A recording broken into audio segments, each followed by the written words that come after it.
This is the Creative Boom podcast with your host, Katie Cowan. My next guests are Liam Hopkins and Claire McDivitt. Liam runs Lazarian, a creative studio specialising in architectural decoration, exhibitions, lighting, furniture, jewellery and sculpture.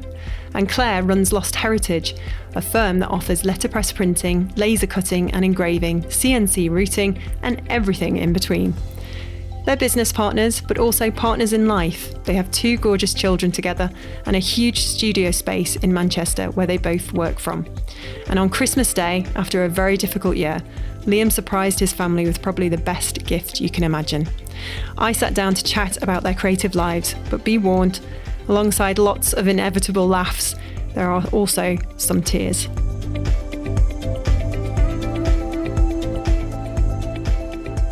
Welcome back to another podcast episode for Creative Boom. I'm with my next guests, Liam Hopkins, also known as Lazarian, and his lovely wife, Claire McDivitt, who also runs Lost Heritage. Hello, welcome both. Hello. Morning. Thanks for coming and joining me here at Cultureplex in Manchester, this gorgeous new building. And it's lovely here. It is very nice, isn't it? Manchester's changed loads, hasn't it, in the last 10 years? Yeah, there's so much going on, isn't there? So many new things popping up and whatnot. Yeah, the place has ballooned over the last kind of 10 years, really. It's been good for your business, hasn't it, Liam? Yeah, it's kind of changed a bit of direction because of it. And also, I used to do a lot of work kind of in London and abroad, but kind of now it's kind of naturally happening around home, which is great. Which is ideal because you don't have to travel so far and you can be near family. Get to see a bit more of him as well, so he's not travelling as much. So that's always good, always a bonus. Did he work very hard in those early days, Claire? So you'd hardly see him. Yeah, he does. He's always.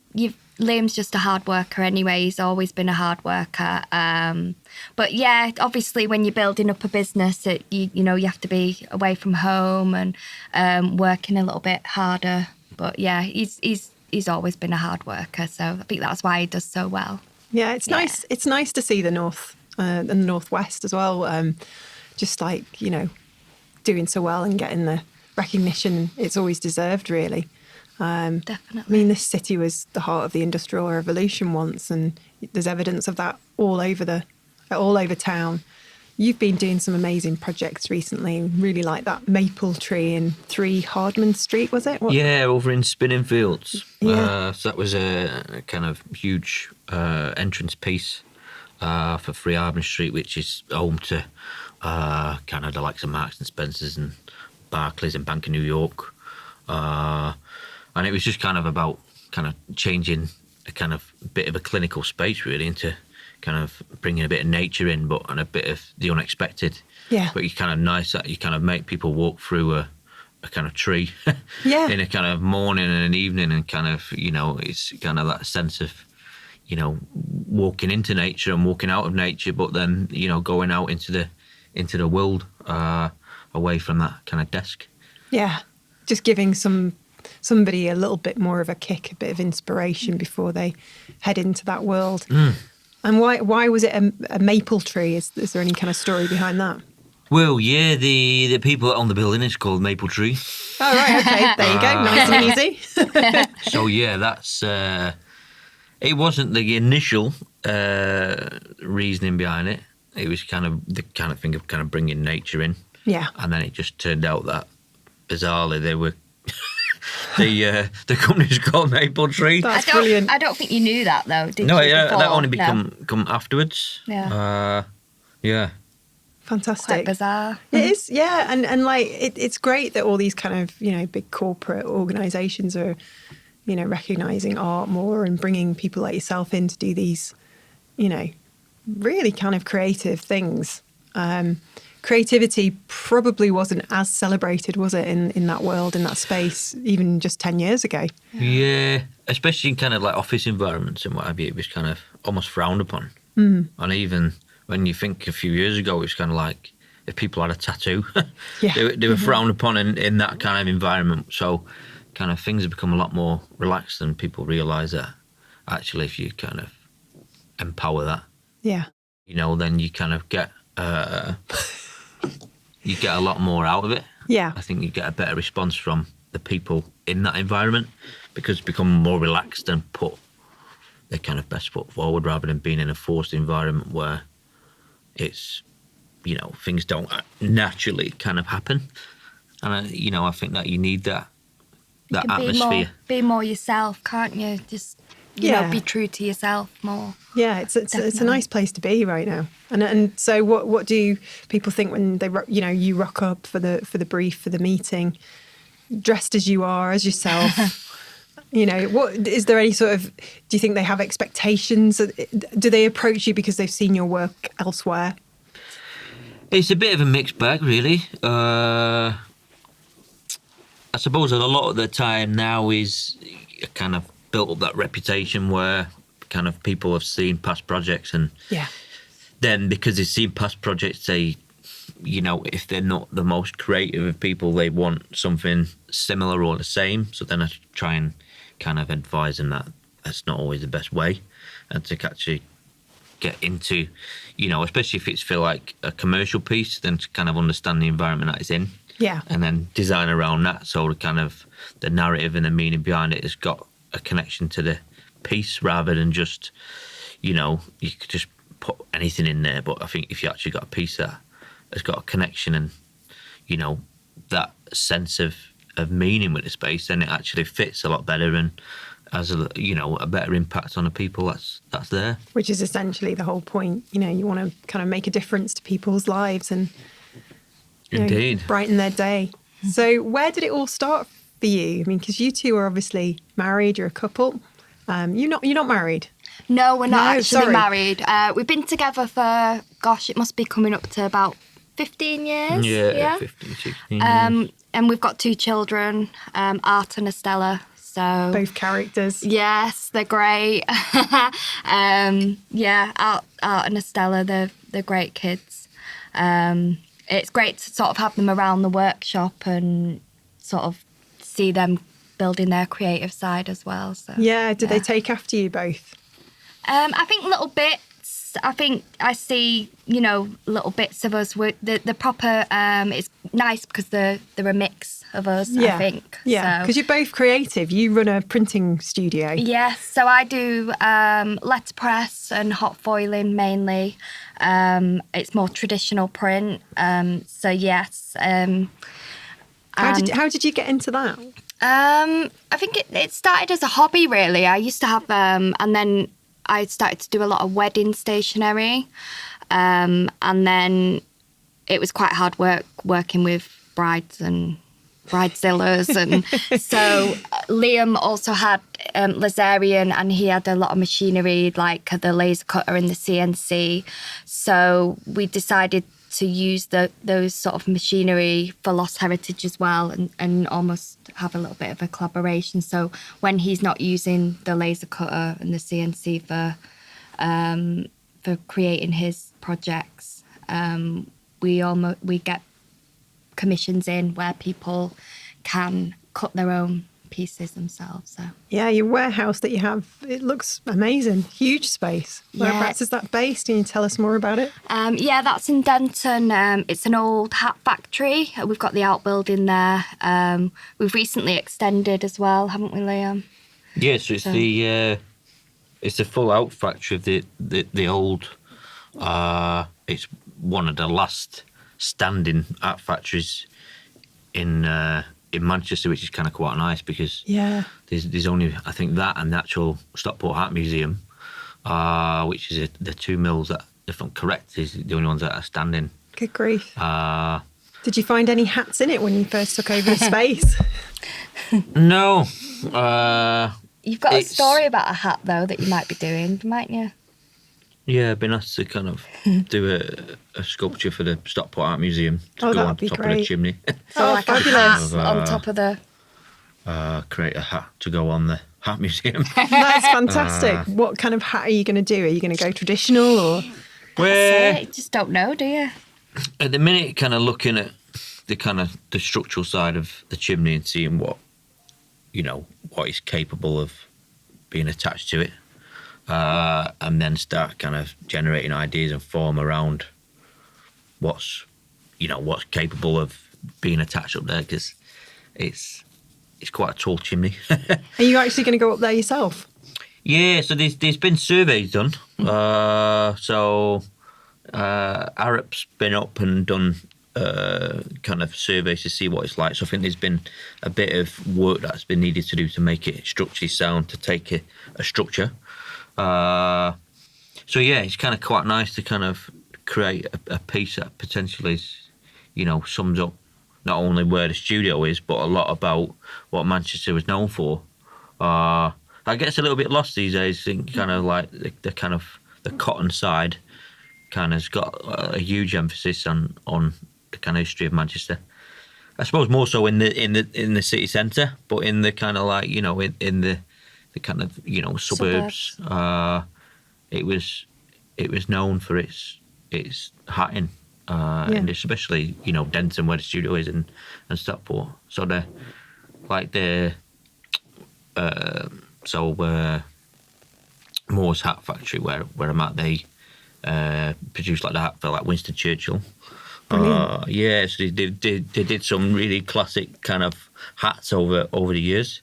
And then kind of what was interesting when I started doing a little bit of research into that was I found that coincidentally the logo for the hat, Moore's Hats, was a dog. I never knew that. Which was quite kind of funny, really, because obviously the kind of the Gerald, so the logo for Lazarian, the mascot, which is Gerald, is a dog. Which I thought was kind of quite nice, really. It's like I didn't come full realise. circle, Yeah, it has come full circle. I didn't realise that story. No. So that's really interesting. I did want to ask why there was the dog as your kind of logo, and who the hell Gerald is. So that's the story. Yeah. Yeah, well, it was just a pure coincidence that I kind of found this out. So when I first started Lazarian, I actually had a squirrel as a logo, which after kind of, I think it's about 18 months to 2 years into having Lazarian, I realised that if I was kind of portraying a kind of high-end, modern kind of brand, because at the time I wanted to build a kind of lifestyle brand and kind of do a lot of furniture and products, which I did. But then I thought, well, kind of actually having a squirrel is not the best thing to kind of portray that. So then kind of decided to kind of still kind of have an animal, but something that kind of people kind of relate to, and kind of they have their own personalities, but yet it's still kind of cared for by a kind of human. Yeah. So that's why I ended up choosing a dog. Yeah. Man's best friend as well. Yeah. So then it was based on an Italian hunting dog called a Bracco, mainly because of its kind of form. It's kind of, it's kind of got beautiful shape and kind of posture. I kind of thought it was kind of quite classy, but still in a kind of, I've always wanted to bring in this kind of bit of a fun element to it. So it was kind of like, well, kind of dogs do tricks and what have you. And so it was just kind of like, well, I'll do that. But then kind of how to bring a kind of, how to kind of relate what I do into a mascot. So rather than just having a static kind of 2D flat logo, it was about kind of actually bringing this to life. Yeah. So it's like, well, that's what I do as in my practice, is bringing flat things to life. So it's like, well, how can we then bring this mascot into a, real life and this thing? Yeah. Do you have like a thing in your house where you say, what would Gerald say? what would Gerald No, but maybe do? we should. Yeah. Yeah, definitely. He's definitely got personality. But then you two have as well, so it doesn't surprise me. It's great that sort of comes across as well. It's it's nice that people can see that, because Lazarian, that's what it's all about. It's about being fun and creative, and we're hoping that that's that's what Gerald brings to the table, really. So Yeah, well, definitely. I mean, it comes across in all of your projects. And I guess one of the highlights recently for you was the Manchester Garden at the Chelsea Flower Show. It was quite a privilege, really, to be asked to kind of do the kind of main sculpture for the garden, especially for it was the first time for Manchester to do Chelsea Flower Show. So, how on earth do you recreate Manchester in a garden? I mean, you managed to do it, but how did you sort of approach that as a brief? Well, in a way, it was fairly easy because the garden designers was already on board, so they were an architecture company called Exterior Architecture. So they come up with this overall theme of from Cottonopolis to graphene. Right. So initially, I already had something to kind of work with and kind of start working around the kind of theme with them. Yeah. But then I kind of wanted to show something that naturally flowed and kind of intertwined and interlinked all around the garden, kind of like what Manchester does, really. You can kind of walk around all different places in Manchester and kind of uncover things that you didn't know about that's been there for years. Yeah. And also I wanted this thing to kind of bring in this kind of negative space, so to kind of let things naturally breathe and kind of take on their own kind of life, which is what's happening now within Manchester. Is kind of things are growing at a kind of crazy speed, but there's still all that kind of industry there that's at the core of it, and that's kind of the cycle, isn't it? Yeah, and that's kind of what I wanted to bring through into the piece, but in a kind of bit of an abstract kind of sculptural way. So then when people started to kind of understand the reasoning behind the methodology of creating the piece, then it kind of all started to make sense. Yeah, absolutely. And so you, as a couple, have had quite a Christmas, haven't you? I saw on Instagram that you gave Claire the surprise of her life on Christmas Day. Are we allowed to talk about that? Yeah, of course. Yeah, it was amazing. So on Christmas Day, there was one little present left under the tree, and Liam said to Art, "Oh, what's this little present?" So he opens it up, and there's a little key inside. Oh, wow. With a little keyring that was laser engraved, and it said something along the lines of, the message was from Santa, and it said, "There's some more presents, and there's a map on Daddy's phone. We need to follow it and to go and collect all these new presents." So I thought, oh, we've just not got enough space, and we'd go round to the workshop, and there'd be a big present that couldn't fit in our house. And we started driving. I was like, not really sure where we're going here, where this isn't the way to the workshop. And then we got there, and I burst out crying because we'd seen the house previously, but...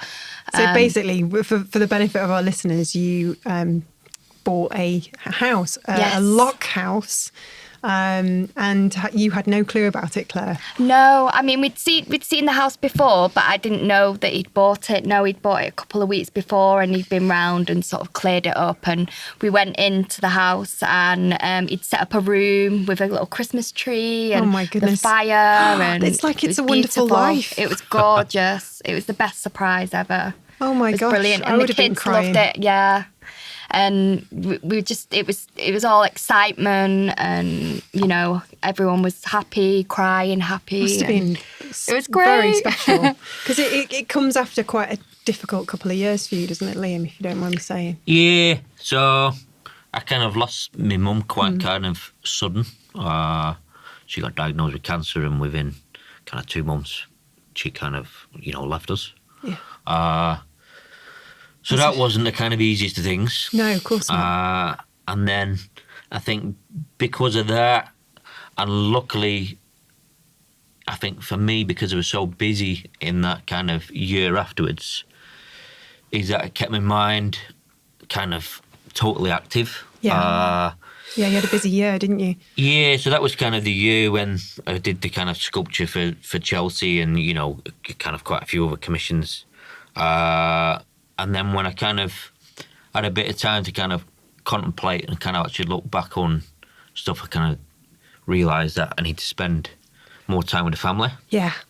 Yeah. Yeah, what's important, isn't Absolutely. it? Yeah. It is. And you're making me cry. But Katie. no, it was, you know, when I was, you know, saw the story on Instagram. Oh God. Oh, darling. But you're just such lovely people and friends, and you've been through a really tough time. And when I saw the story on Instagram that you'd bought this lock house, you know, I really did get very emotional, and I told a lot of people about it. First reaction from the women was, blimey, isn't he in trouble for just getting this house without... No, he But does there's- stuff like that all the time. I said, Just- you don't yeah. know Claire and Liam. That's the way they Isn't work. he in And I can trouble? imagine he would have done something really special. And so when you said that he'd set up a room, Yeah, it doesn't surprise me. Yeah.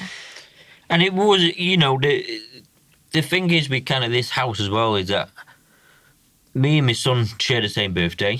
Oh, right. So we've both got I the didn't same. plan that. It just happened. Waited. Well, You kept it in. he was just like, keep your legs crossed. Let's have the same birthday. Sorry, Liam. So we Sorry, ended up going out for a walk. Yeah. And I ended up getting a bit lost. Yeah. And ended up round Fairfield. Yeah. Which is where the Moravian village is, and you know the kind of Fairfield locks, Yeah. which is where the lock house is. Yeah. And I never even knew this place was there, even though you know it's only a few miles from where I grew up, and kind of found this house, and it was kind of, you know, it was just looked as though it's been left for years to kind of overgrow, but it had so much character. Yeah. It has. Yeah, It's definitely. beautiful. It's gorgeous, yeah. And it was up for auction, and when I looked, the auction was that week, and I thought I'm not ready to kind of move that quick. So then it was, I spoke to the auctioneers and just said, look, it probably will sell, but if it doesn't, will you kind of give us a call? And then that's how it all kind of happened, really. It didn't sell at auction, and then they got in touch, so put the offer in and got it. So kind of what was quite magical about this kind of place is that I kind of stumbled across it.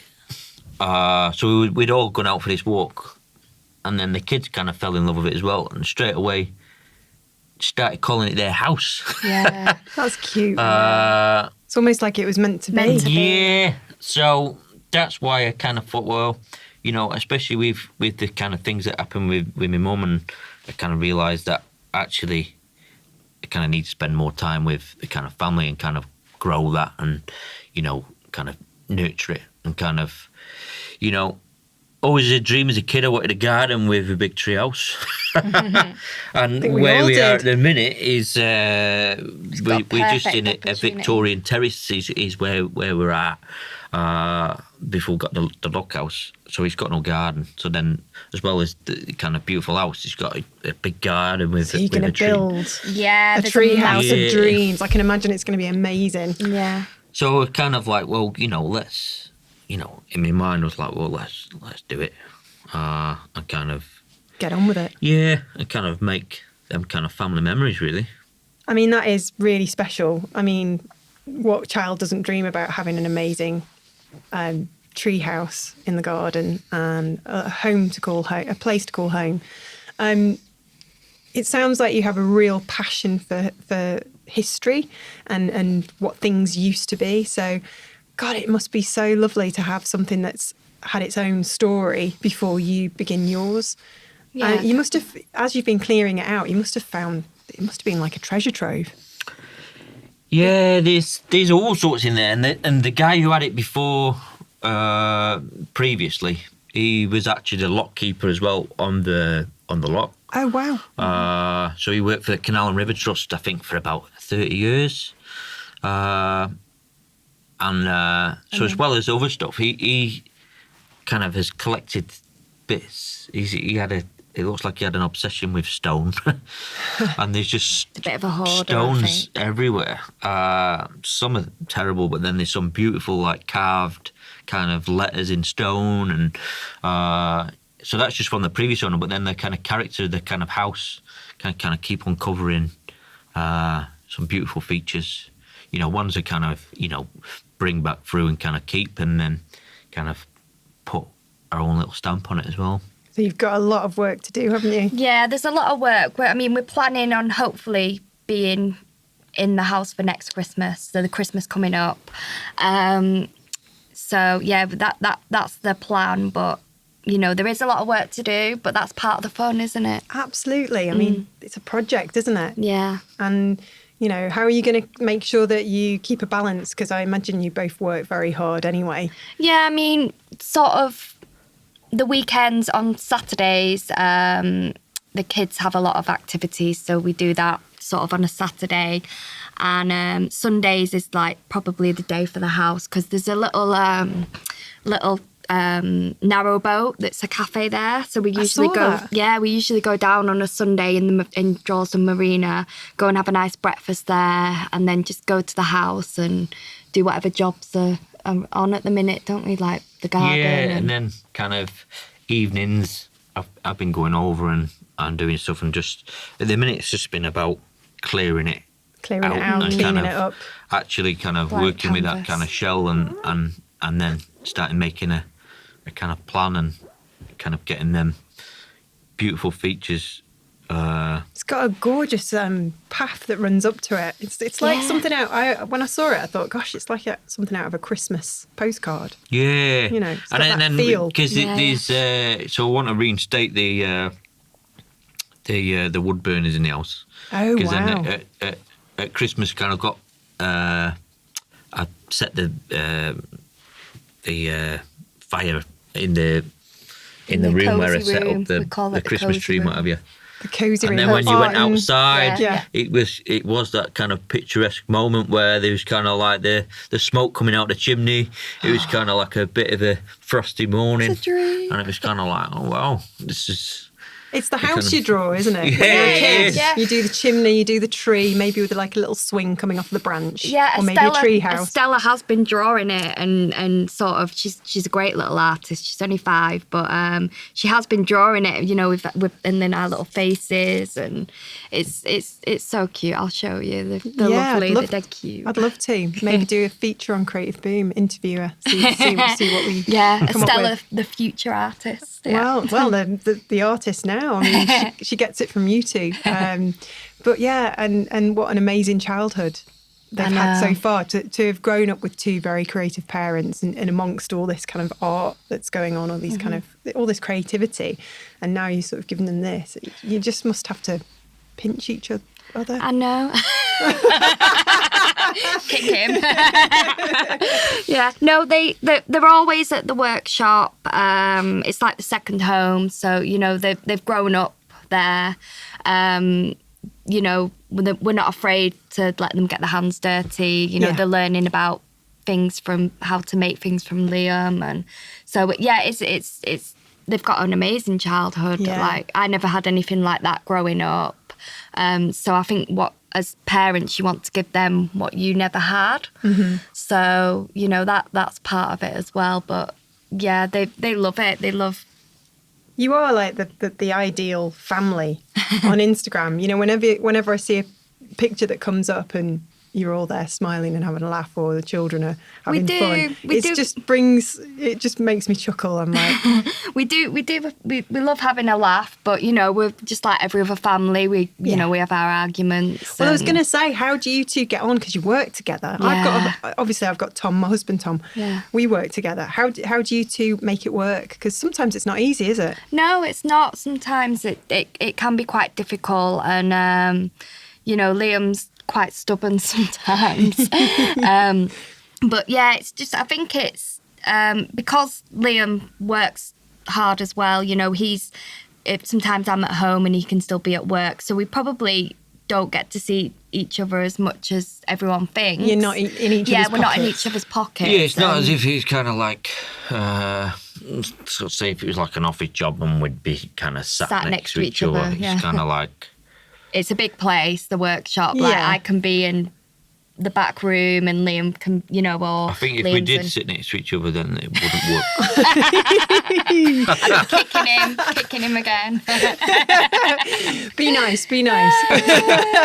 Oh, we love each other. Yeah, you do. Yeah. You are a happy family, and it's great to see that you've got this new story that's I know. unfolding, and I can't wait Very to see. exciting. And you've got your own Instagram account for the Lock House. Yes, so we're just posting pictures basically on the renovation because it's grade 2 listed, and we want to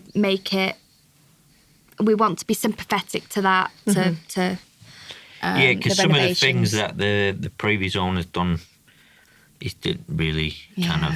How bring old is it? through, How when was it built? We're still trying to find out the exact dates. You should get George Clark in. He'll be able to unearth something. He could help us out. I think it was. He'd come in and he'd go, "That is absolutely amazing. That's spot on, Kate. See that chimney there?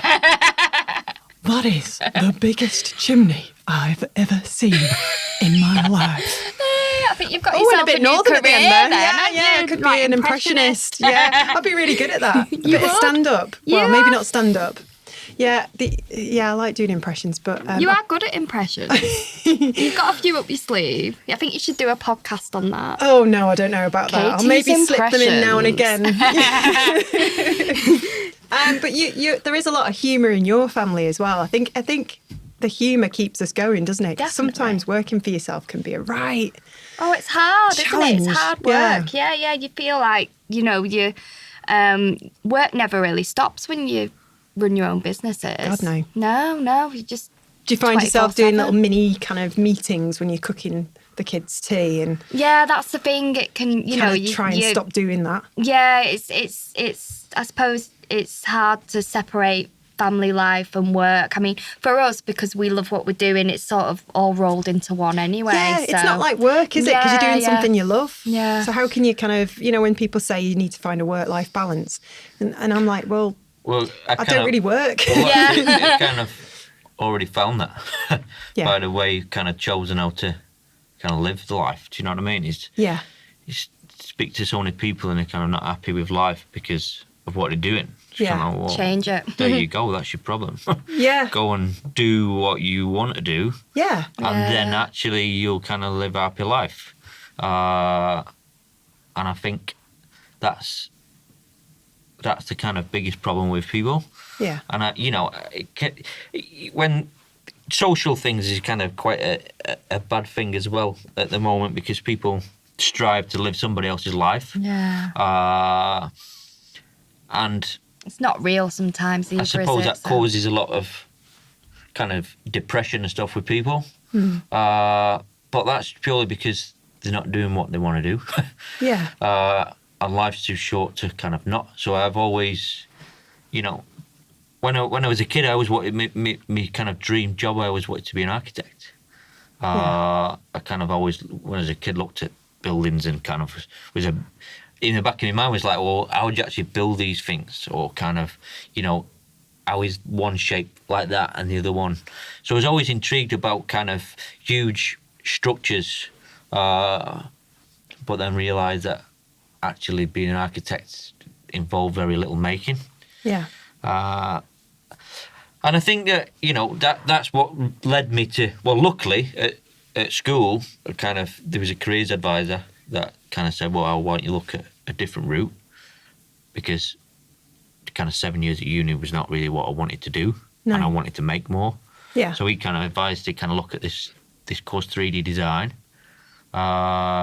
which I went over to Tameside College and studied 3D, which then kind of, I realised that that's what made me happy, was kind of just playing about with different materials and kind of understanding the kind of properties of them. And then at that point I realised, well, if I kind of can do this every day, then I'll be quite happy. Yeah. And, then a lot of people then kind of got obsessed with kind of, monetary value and stuff like that, where I've never really been led by trying to chase in a pound. Yeah. It's kind of like, Money's not important. it's not. No. And if you kind of do what you kind of love and you're happy, then it naturally shows through and you kind of get work and it sustains itself. Yeah, the money comes later, doesn't it? And I think that's the kind of problem where people get obsessed with the kind of pound before the creativeness or the kind of what actually makes them happy. Yeah. I think I've probably just gone on a total rant. No, I think it's good. I'm transfixed, basically. It's nice to hear you say that, because I've always kind of gone down the creative route and gone for what I enjoy rather than, you know, going after a career that pays better. I mean, when I first graduated from journalism, I went into radio, and radio just didn't pay. But it's what I wanted to do. Mm-hmm. And then obviously I sold my soul and went into marketing a bit later on. But, you know, I kind of was in a sort of situation where I needed to make money so I could get a mortgage and live my life. And because, I mean, I think my first salary was 10,000 a year or something like that. But I've kind of quite happily carved out a creative career for myself by doing Creative Boom, and now this is what I mainly do, and I just get to doss about and come and talk to lovely people like you. Well, I say doss about, it's a lot of hard work. Yeah, I know, I'm being self-deprecating, and I promised I wouldn't do that, but yeah, you have to find what it is that makes your heart sing, I guess. Yeah. And would you say that's where you are, Claire? I mean, definitely. You're very passionate about design, and you love working with people. I mean, everybody knows you, and I think that's part of your success, isn't it? Just being this amazing people person, making people laugh. And I don't know if I'd say I was a people person. Well, I can say it. I can say it. You are. Maybe that's just me being a bit sort humble. Of, yeah, but I mean, obviously it's important to build relationships with people, but I mean, genuinely, a lot of people I've met through work have now become friends, like yourself. So, oh, well, we friends. Yeah, I'm on the official Will you be my list. friend? Love it. Will you? Friends. I love it. But I'm included. You're in our gang now. I'm in your gang. You can't Brilliant. get out. Brilliant. But yeah, no, it's. I think it's just in the industry. There's a lot of good people, and you know, good people stick together, I think. So yeah, there's a lot of love and community in Manchester, isn't there? Definitely. And you go out to these events, it's not necessarily the same crowd, but there'll be like a few kind of, you know, same stuff, similar faces. Yeah, and a few solid kind of faces that prop up. It's definitely you two. You go to anything and everything you can. I know. Well, it's hard as well with the kids. Yeah, because, but you manage to. Yeah, I mean, we try and sort of make a bit of an effort. You know, if friends are doing talks and give a bit back and support people. Yeah, definitely. You know, because these people, you know, everyone helps each other out, don't they, in the creative industry? So, and in Manchester generally. So, and I think, you know, it's always good to sort of do that. So did I hear that you did actually go and spend a bit of time in London? Oh. You didn't live there, did you? You were told that you had to at the beginning of his career. I think we all were. I mean, especially with journalism, you know, the jobs were in London back, you know, 20 years ago. Yeah, so when I started out Lazarian as well, it's kind of like I kind of strive to be, I wanted a design brand. That was like what I set out to be. So then kind of, you know, naturally the kind of big design festival is in London. So kind of started exhibiting down there and then over to Milan and New York, Tokyo, whatever. So then to kind of build that brand up. So then a lot of work started to come from London because that's where kind of exhibiting, that was kind of the heart of the kind of, you know, the design community. So for the first kind of probably 3 or 4 years, maybe 5 years of Lazarian and building that brand, it was kind of, you know, I was down there kind of exhibiting, you know, installing. Yeah, and then, you know, commuting a lot. And people was like, well, why don't you just kind of move down to London? And as much as I kind of love London, I love it for 3 days. Yeah, and then I want to come back home. And you want to come back up to where you grew up. Yeah, exactly, that warm feeling. And I always kind of found it a kind of bit of a difficult city. It's not like Manchester where it's kind of people easily kind of connect and kind of build kind of networks, and whereas London, it's a bit of, there is that happens, but they're kind of quite closed networks, and if you can't get into them or you don't know how to get into them, then it can be a lonely place. Yeah.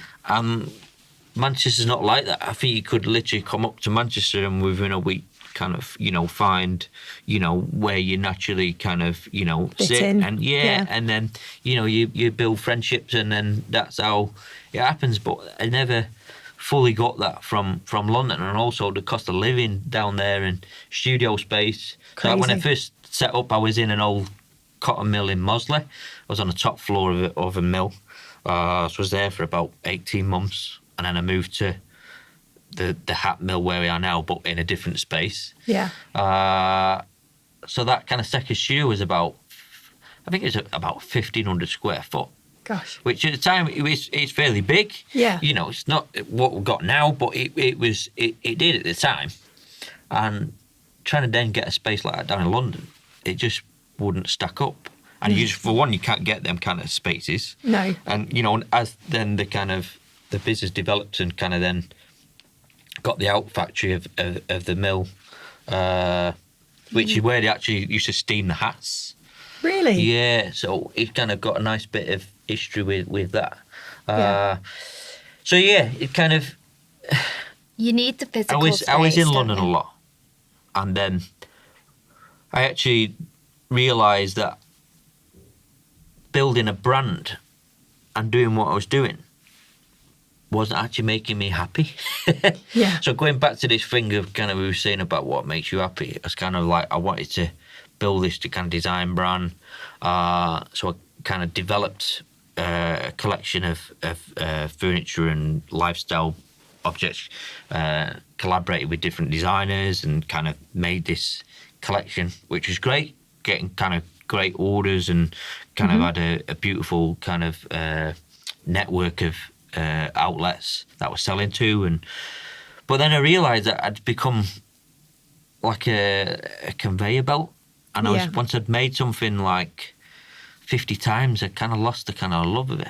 And then I was kind of like, because I built this kind of collection of objects, that I couldn't literally bring people in to make that specific object, because the way how it'd been designed, it'd been designed in a certain way that I kind of make it. Yeah. And then because there's a product range of about 50 pieces, so I'd become in this point where I was like, right, well, do I kind of grow this design brand? Yeah. Or do I actually sit back and look at what makes me happy and what part of the process of, what was making me happy, and restructure that? So that kind of happened about 5 or 6 years into Lazarian. Wow. And I kind of made a big decision to kind of stop pushing these products, because I didn't want to become kind of just a supply chain to all these kind of, the galleries, the kind of the big furniture outlets, because I had some great clients, but then I wasn't happy. Yeah, which is the most important thing, isn't it? So then I kind of changed and kind of decided to focus on doing bespoke projects and commissions, because for me, I love the kind of research, the kind of design, development of the piece, making it, and kind of seeing that full stage, which is why I probably developed so many products. Yeah. But then actually making it again and again takes the kind of the Fun love out of it. Yeah. So then that's why I kind of restructured the kind of business. Yeah. To kind of cater for doing one-off projects. And some people are kind of like, well, what are you doing? You're mad. You kind of. Well, I was going to say, did you have a conversation between the two of you and say, well, actually, it's going really well.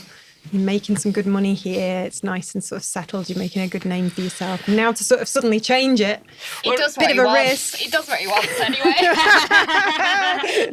No, of course, you do want security, but we're both sort of in the same state of mind where, do what you love. What's the point if you don't, and if we're happy, the kids are happy, everyone's happy. So Yeah, you clearly both very supportive of each other. I just Definitely. You know, the only reason why I asked that question is because Tom and I went through something similar, maybe about 3 or 4 years ago, where we both realised we just weren't happy and we had to make a change. And it was going really well and it had a lot of potential, but it was just not making us happy. It was sapping our souls dry, and we just thought, right, what's the point?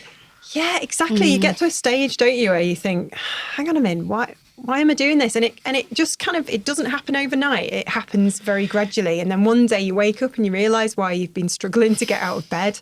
Yeah, and just kind of you can easily get channeled into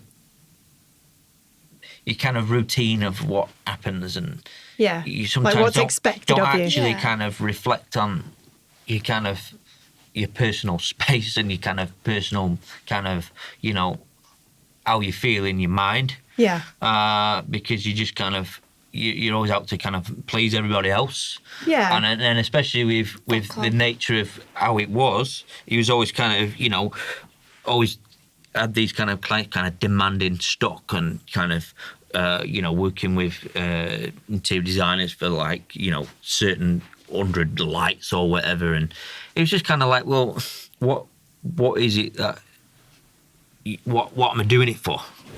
And you know, when I initially set out, I kind of accomplished what I wanted to do in my mind, but then realised that that's not what was making me happy. It's okay to change your mind, you know. Everyone does, don't they? It's just change having is the guts. difficult. Like it is. It's having the guts, the courage to just say change. And it gets more difficult to do that as we get older, doesn't it? It did, and I, especially, you know, because I built that kind of direction and kind of people knew what I was doing. I was doing products, and it's easy to sell a product because you've got a direct kind of market. But then I was kind of like, well, I'm kind of total shift. So it was a total new market. So it was a big challenge as well to kind of do that, and kind of, so it probably took kind of 2 years for that shift to kind of happen and people understand that, you know, what to do. So that was a bit of a risk, because then you kind of stop kind of exhibiting, because at one point it was just like every kind of 6 or 8 weeks it was another exhibition, kind of go out, go in a store, go and kind of deliver, and it was getting too much. So is he happier now, Claire? Yeah, definitely. 100%. And you know, that's what it's all about, isn't it? So yeah, we're both, you know, we're all really happy. We've just got everything. How did you two meet?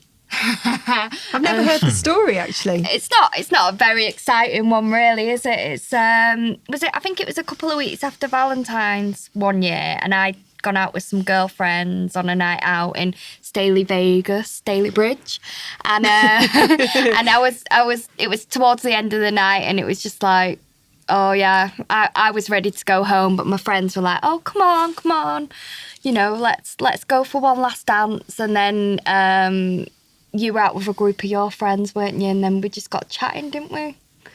Yeah, so I wasn't actually going to go out that night. Right, okay. Same sort, yeah. I'd just come back from a London trip with uni. So I was at... you were at uni, were you? I was at Manchester School of Art, doing 3D, and we did... it was a London trip. I think I can't remember what it was on, but it was a bit of a heavy trip. So you'd had some fun. Yeah. Got into some trouble. Yeah. Let's go into that. So kind of you were young. Got back, and I was kind of like, I just need to get some sleep. Yeah. And then my mates were like, no. We're going out. Come on. Yeah. And then, so they kind of twisted my arm, and then ended up going out. And then met Claire. First impressions? Because mine were, blimey, she's bonkers. I love her. I suppose probably it was quiet in the corner, retiring. Blimey, they're a big set of boobs. Love it. I love how Claire Well, just they slapped are, aren't Liam they? then. Yeah. And It's like Carry On, isn't it? she could dance. I could dance. Oh, thanks. You can't explain it, can you, when you see No, I mean, Yeah. you know, woman of I'm your saying that, dreams. but Yeah. it's kind of, you know, it wasn't all about the boobs. Of course not. We can have a laugh. But yeah, there was something, you saw something in Claire Fresh that face day. then. And she saw something in you, despite the fact that you must have been looking a bit worse for wear. No, Oh. you weren't. And you've been together ever since. Yeah, pretty much, wasn't it? It was just like we went out on a few dates and then. Where did you take her? Or where did you take him? We used to go to the cinema a lot, Yeah. and then I found out like years after he doesn't even like the cinema. But it was just sort of like we both lived at that's home at the romantic. time, and it was just like, you know, you don't have much money. It's like can't afford to go out to fancy restaurants all the time when you're that young, can you? No, God, no. And yeah, so we used to go to the cinema a lot, didn't we? And can't really remember. Can you remember the first film you watched together? No. Just because I'm curious and nosy like that, you can't remember. No, I can't. Oh no, the first date wasn't. It was you took me. We went to what was the place called that does all the carveries? Come on, Liam. Oh, the So- Fletchers. Yeah, You we can went remember. to the Fletchers. Yeah, The yeah, we went- Fletchers? What's yeah. that? It's just like a pub. All right, okay. Yeah, so we just went there and we ended up talking and finding out about each other, didn't we? And That was it. The rest is yeah, history. Yeah, So- pretty much. So you've had all this success. There's been a couple of sad times in recent Yeah. years, but we're in a new decade, new year, Fresh start. fresh start, and you've got this amazing lock house, which I'm very excited I know. to yeah. see, you know, get done Yeah. up and see the tree house you have planned. So And it's kind of cool. It is as though it's like a little bit of a, I wouldn't say a fresh start, but a bit of a new chapter. yeah, So I've just been, I got asked just before Christmas as well whether I'd be an associate lecturer at Manchester School of Arts. Oh, So kind of go back and congratulations. kind of teach for 1 day a week on the course that I did. that's amazing. The place where you discovered what you were going to do with your life. Yeah. So I kind of accepted that. So kind of since the new year, I've been teaching there 1 day a week, which is kind of quite nice to kind of give a bit back and kind of see what kind of the new breed of The future. kind of designers and makers are up to. Yeah. Must be really inspiring to you know, see what they're coming up with. And Yeah, and just kind of, it's nice to kind of see what's interesting to them as well, and what's because I've noticed there's a bit of a shift into kind of like mentality of kind of younger people as well. Kind of it's a lot about kind of well-being and kind of mindfulness and yeah, you know, whereas mental health. you know, we're when talking it about was it kind more. of, you know, when I was there and you know, I think for a lot of time before, it was about kind of having fun and kind of, you know, going out and getting pissed. Do you know what I mean? And kind of enjoying that. But it's not, from what I can kind of see, it's not all about that. It's kind of about understanding, you know, and that's kind of coming through into kind of the design as well, and kind of, which is nice. Yeah, definitely inspiring. Yeah, definitely. Because I just messed around at university. Same. Didn't do any work. Yeah. I wish I could go back because I think know. I'd be so different now. But Yeah, anyway, I agree. I'd be the same. I think everyone sort of our age would, wouldn't they? But yeah, it's it's a different time of your life, isn't it? Yeah. So you're a different person. So and now this time of your life, this next chapter, as you call it, I think a lot of people are feeling like that at the moment. Feel like there's this big shift, this Yeah. big change, and it feels, thankfully, it feels very positive, very optimistic. Despite everything that's going on, there's a lot of hope. yeah. I mean, do you feel that you have hope for the next 10 years? And where do you feel that your career is going next? What can we expect from you both? I think onwards and upwards, especially with Lazarian, it's about trying to create new relationships with people and trying to get involved with. We want to get more involved with Manchester, I think, and you know, trying to do more stuff in the north. Yeah. I mean, you work all over the world, don't you? With Yeah, I mean, not commissions, just but- kind of, you know, limited to. It's nice to kind of do stuff in, your kind of home Yeah. town, but it's not. No, it's not the be all and end It's not all, the is it? no, because there's so much happening out in the world, and if you can kind of add a few bits to different places and kind of leave your stamp, Yeah. then that's also a bit of a driving kind of force as to kind of. I just want to keep creating. Yeah. And leave a legacy, maybe. Yeah. Yeah, and hopefully, I've started to kind of do that. I think I've got like 4 permanent public art pieces out now in this country. Wow. And then there's a few going forward. So if I can kind of look at the world as a whole and kind of add a few bits around, then it'd be nice to, future generations and kind of kids, grandkids and what have you to kind of. Say my daddy made that. Yeah. Nice, yeah. And Something I've to be always proud kind of of. tried Yeah. to kind of bring the kids into the kind of they kind of see the development of pieces, and it's always kind of funny because when you spend so long on a piece in the kind of studio and workshop, you always see it in that environment, but then when it's actually put out in its final kind of place, then I think I've always took the kids to kind of, especially that last few years, to kind of see the end pieces, and that's kind of one of the kind of nicest kind of feelings as well, because they kind of, you can see how kind of happy they are. Yeah. And how happy you are. Yeah, totally. And that's, otherwise I wouldn't do it. Yeah. Well, on that lovely note, I'd like to thank you both for coming to meet me here and having a Thank chat. you. It's been lovely, and I can't wait to see what you do with the Lock House. Thank you. Yes. Thank you. Katie. Take care. Thank you. You've been listening to the Creative Boom podcast with your host, Katie Cowan. If you enjoyed this episode, please subscribe and leave us a review. Go to creativeboom.com/podcast to find out more, or follow us on Twitter @CreativeBoom.